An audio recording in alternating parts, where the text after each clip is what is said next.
Hola, mi nombre es Grecia Cidarriaga, soy estudiante de la licenciatura en Biotecnología de la Benemérita Universidad Autónoma de Puebla y hoy les voy a presentar el artículo titulado Las señales de luz roja lejana, regulan la actividad del mecanismo de concentración de carbono en las cianobacterias. La corteza biológica del suelo son comunidades criptogámicas en la superficie del suelo que cubren grandes cantidades en las regiones áridas y semiáridas de la Tierra. Estas cumplen con funciones de enriquecimiento de carbono y nitrógeno, retención de agua, fijación de CO2 y prevención de la desertificación. Las cianobacterias juegan un papel importante, además de que son las encargadas de la fijación de carbono y nitrógeno. Se sabe que los polisacáridos extracelulares de las cianobacterias forman y estabilizan las estructuras de la corteza en la capa superior del suelo.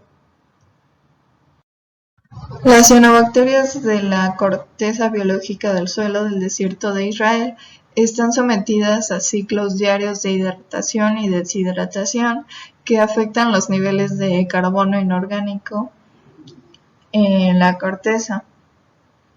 Estos ciclos se suelen dar debido a que en las mañanas hay pequeñas cantidades de agua en forma de rocío, seguidos de la deshidratación con el aumento de la temperatura y un rápido descenso de la humedad durante las primeras horas del día. En el caso particular de Leptolimpia ojadi, se ha demostrado que la iluminación del amanecer y el aumento de la temperatura sirven como señales que inician la preparación para la inevitable deshidratación.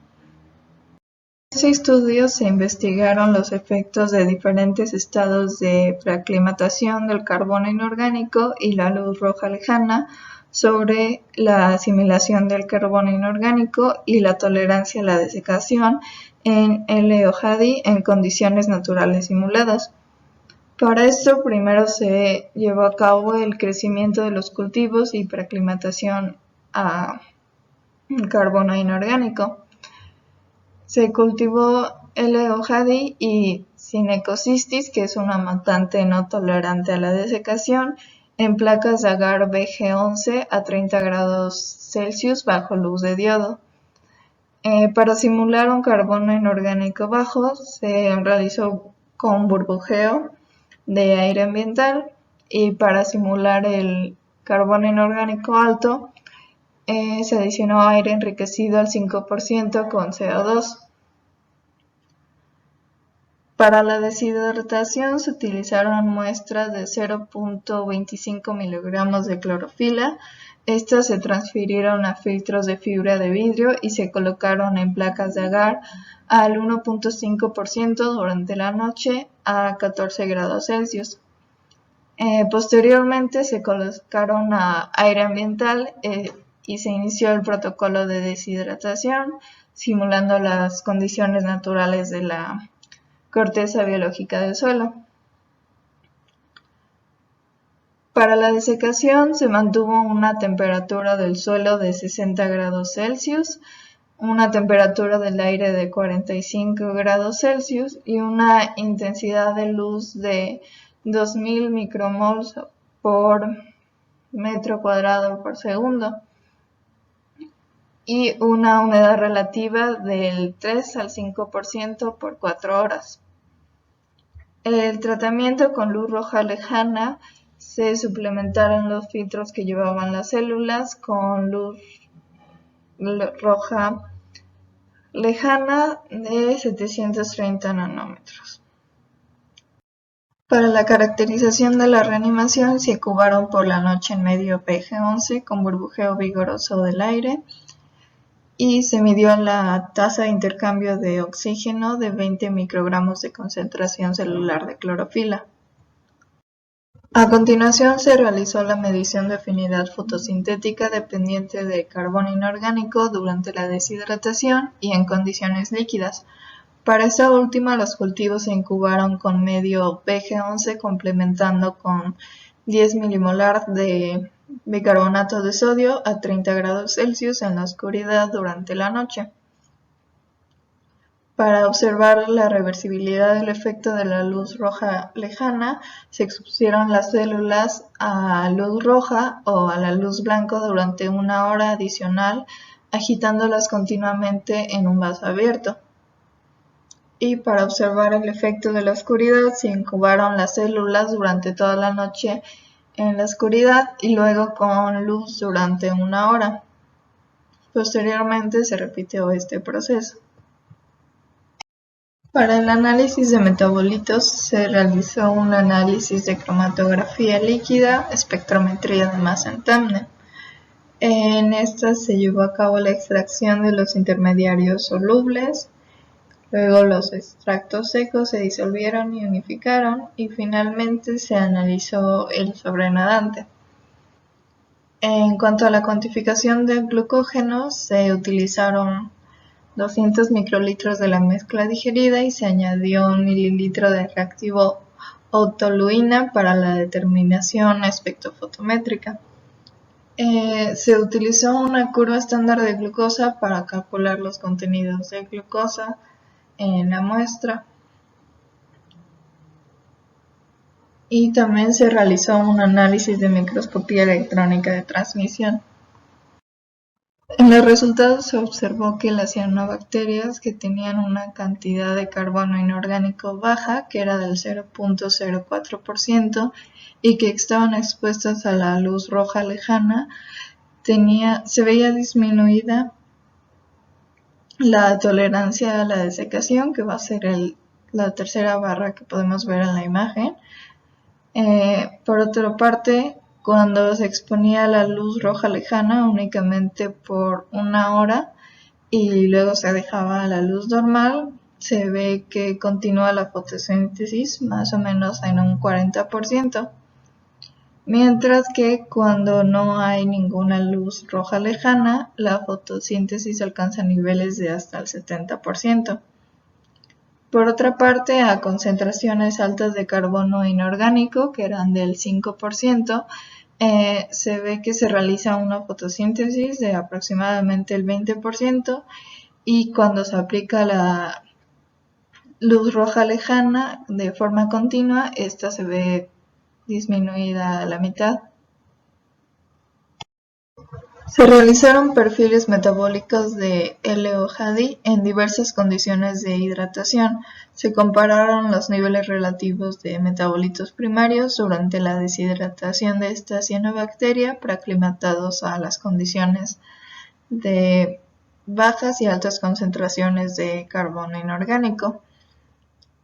Las cantidades de 3-fosfoglicerato, que es el producto de la carboxilación estable de la fijación de dióxido de carbono mediada por rubisco, aumentaron aproximadamente al doble durante los primeros 60 a 160 minutos del tratamiento de deshidratación.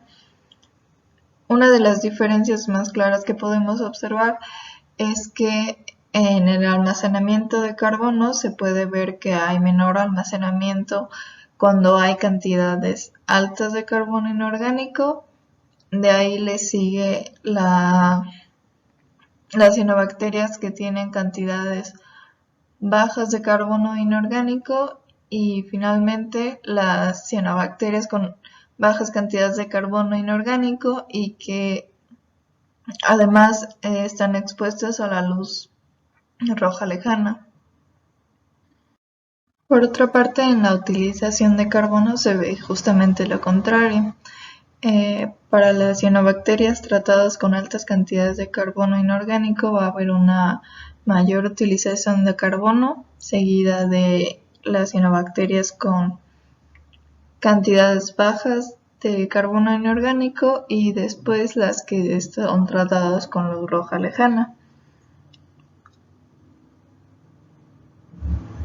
También tenemos el producto de reacción de la oxigenación de rubisco, que es el 2-fosfoglicolato. En este se vio un aumento en la producción del 2-PG cuando la cianobacteria estaba aclimatada a bajas concentraciones de carbono inorgánico y expuesta a la luz roja lejana. Este aumento en el nivel constante de 2 pg probablemente indica una mayor actividad fotorrespiratoria después de la luz roja lejana. Los cambios en los niveles de 3 pGa y 2 pg sugieren que la deshidratación tiene fuertes efectos en los mecanismos de concentración del carbono inorgánico. Para investigar estos mecanismos implicados, se examinaron las estructuras del carboxisoma de Leohadi durante la deshidratación mediante microscopía electrónica. En concreto, se evaluó el número y la integridad de los carboxisomas durante los tratamientos de deshidratación. Para esto se comparó la evaluación fotosintética del oxígeno en condiciones limitadas de carbono inorgánico, que eran de 75 micromolar de bicarbonato de sodio, y en condiciones de saturación de carbono inorgánico, que una fue a 1 milimolar y otra a 50 milimolar de bicarbonato de sodio. En estos experimentos hubo un aumento en la actividad fotosintética de la cianobacteria, que estaba aclimatada a bajas concentraciones de carbono inorgánico durante la primera hora, y se observaron tendencias similares en concentraciones saturadas de bicarbonato aclimatadas a bajas concentraciones de carbono inorgánico. Por otra parte, la cianobacteria, que estaba aclimatada a altas concentraciones de carbono inorgánico, exhibió una menor actividad fotosintética en condiciones limitantes de bicarbonato. A partir de los resultados anteriores, se sabe que existe una relación entre la luz roja lejana y la afinidad de carbono inorgánico. Sin embargo, aún es necesario saber si este es específico para la preparación de las cianobacterias para la desecación o si no lo es. Para diferenciar los efectos de la luz roja lejana de los efectos del propio proceso de deshidratación, se expusieron las células de Leohadi a la luz roja lejana en cultivos líquidos, y luego se midió la fotosíntesis dependiente de carbono inorgánico. Aquí se observó de nuevo una diferencia en la actividad fotosintética en concentraciones de carbono inorgánico limitantes o saturadas. Es decir, que Leohadi expuesta a la luz roja lejana siempre exhibió una fotosíntesis más baja que cultivo que estaba aclimatado a bajas condiciones de carbono inorgánico y no expuesto a la luz roja lejana. También se encontró que el impacto negativo de la luz roja lejana en la actividad fotosintética es reversible, ya que los niveles de fotosíntesis volvieron al control cuando se apagó la luz roja lejana y las células se incubaron durante 1 hora adicional en presencia de luz roja o de luz blanca.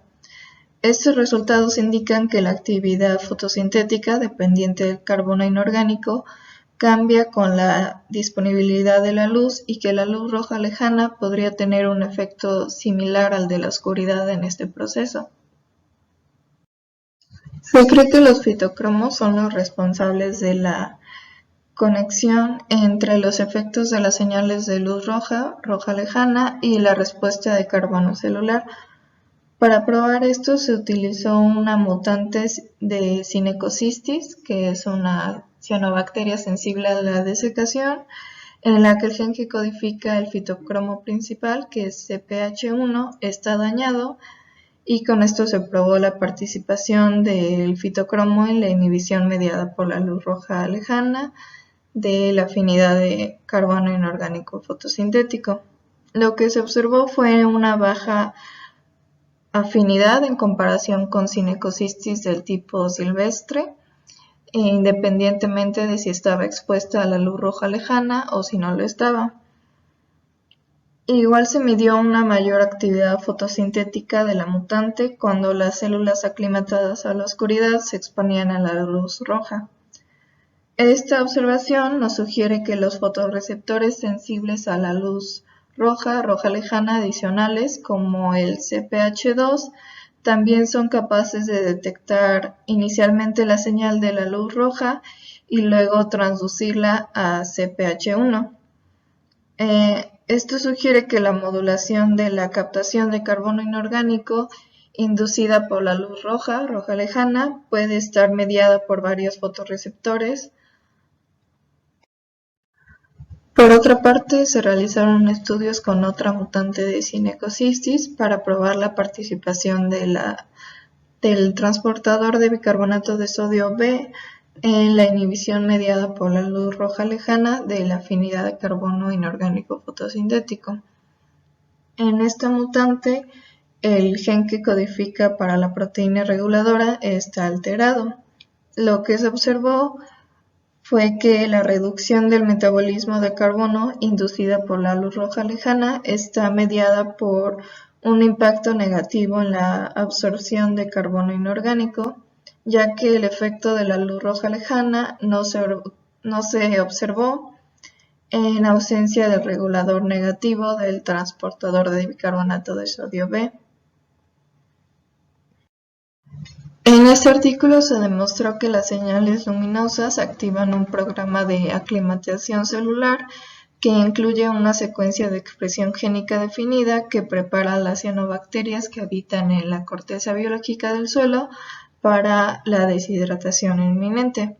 En L-Ohadi se encontraron 3 genes que codifican para fitocromos, siendo el primero que está remarcado el más probable para participar en la preparación hacia la deshidratación. Y en Cinecocystis se encontraron 6 genes que codifican para diferentes proteínas sensoras de luz.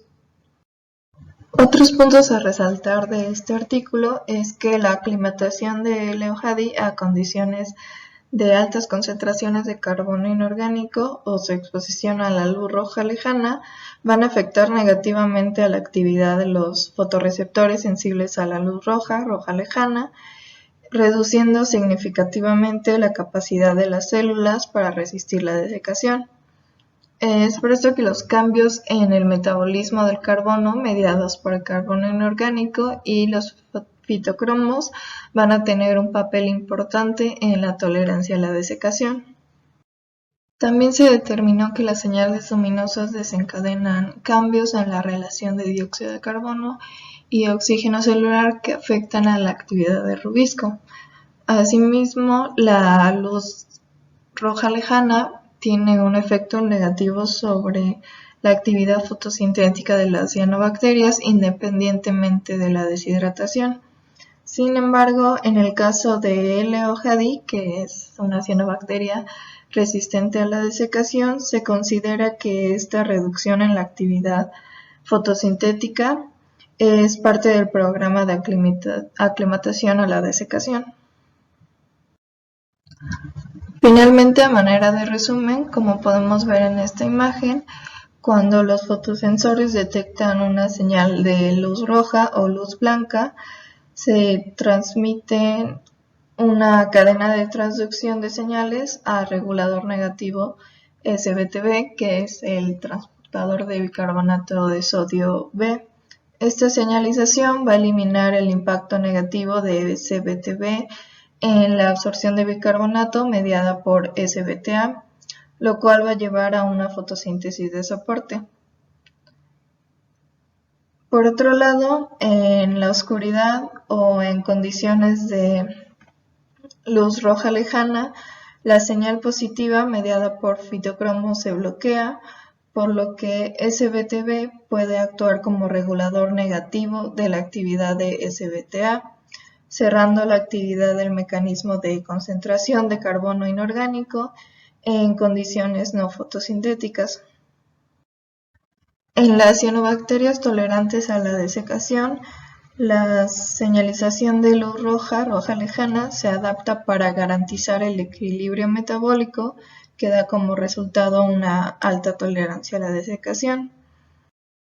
Una de las problemáticas que también se presentan es que las altas concentraciones de dióxido de carbono antropogénico disminuyen considerablemente la tolerancia a la desecación de las cianobacterias, lo cual las pone en peligro en su hábitat de la corteza biológica del suelo, ya que es fundamental que tengan un correcto funcionamiento de su maquinaria de captación de carbono inorgánico para su supervivencia en condiciones de desecación.